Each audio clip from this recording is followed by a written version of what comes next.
Hi, Scott Dolan here at MarineMax of Dallas, and we're going to take a look at a 2021 Harris 250 Solstice. So, like all the other Solstice models, there is a radius bow, so it is arched, gives it a little better look.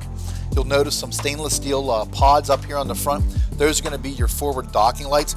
Harris does also a really good job of backlighting all of this, so you have some room to see while you're getting on and off the boat. Also, of course, flip up dock cleats that I can't quite do with my feet. So, flip up dock cleats. Stainless steel Rubrail. Moving into the boat, we started ordering a lot of these with this new pillow top interior. It's soft touch and it's also cool touch, so it stays nice and cool when it's out in the sun. Feels absolutely great and really overstuffed and nice and plush. So one of the things you'll notice, the seat here is a little bit wider than it is up here. It's so that it gives you a little bit more room, so if you're sitting here facing forward, you got your cup holder armrest down, just a little bit more comfortable for you.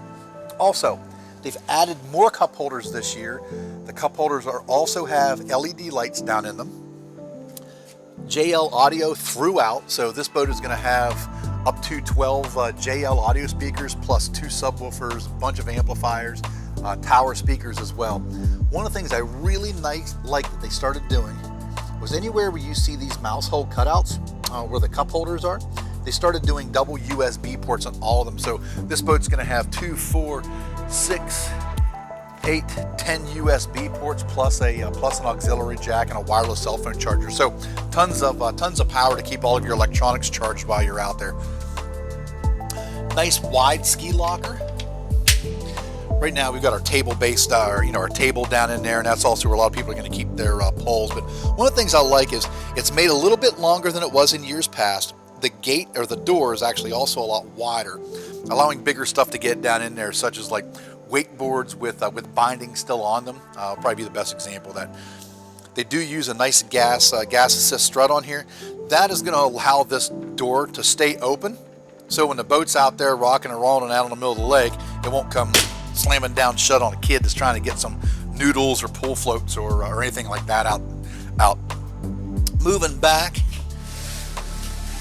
there is a Ottoman with a built-in cooler. It's really nice, and I like it because it's heavy enough that it doesn't slide around the boat, but it's light enough that you can pick it up and put it wherever you like.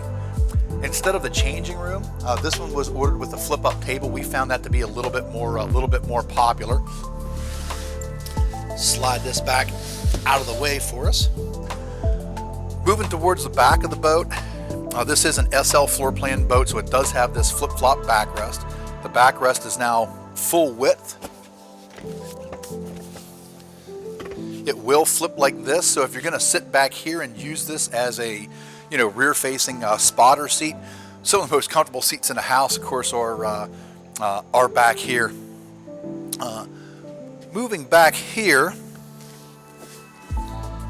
nice built-in cooler. When you pull that pin, the water will drain right back down into the lake when your ice melts.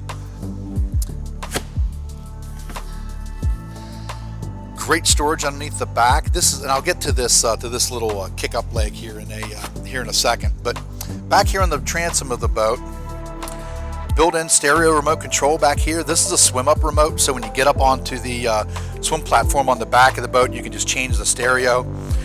This is a plug that goes in for where your battery charger is, so you can just put an extension cord, plug it in, keeps your trickle charge on your batteries. Extra cup holders back here as well.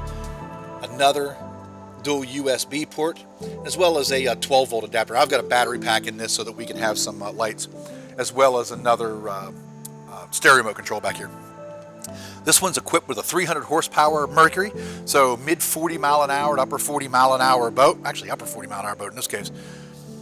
Nice extending ladder. It's all stainless steel. Double steps on the top. It's going to extend down in the water a whole lot farther than a traditional ladder is, and I love the fact they have dual steps on the top. That way, just let you know what step you're on when it's under the water. One of the most popular options on board any of the Harris pontoon Solstice trim level and up is this submersible swim seat. It sits about 8 inches underneath the surface of the water. Great place to sit while kids are swimming underneath or swimming around the back of the boat. Also, hands down, the best way to get a dog in and out of the water of a pontoon boat is a submersible swim seat like that. This one does have a folding water sports tower, so for storage purposes, you can unscrew these. This will fold down for storage. This is one of the things I really like, though.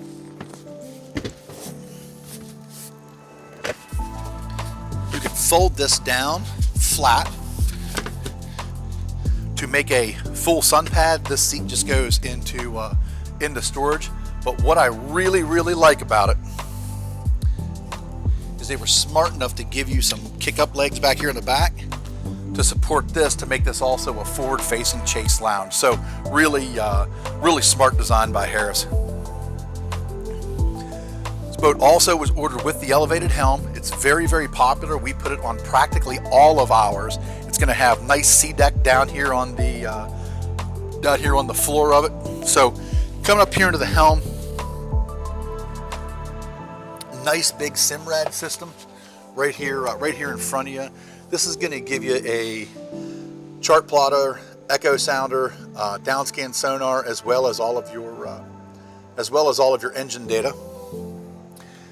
JL audio head unit over here gives you extra zone controls for your bass, for your subwoofers, for your tower speakers, for your transom speakers. That way you can turn the volume up on the back of the boat without deafening everybody on the inside, which is nice.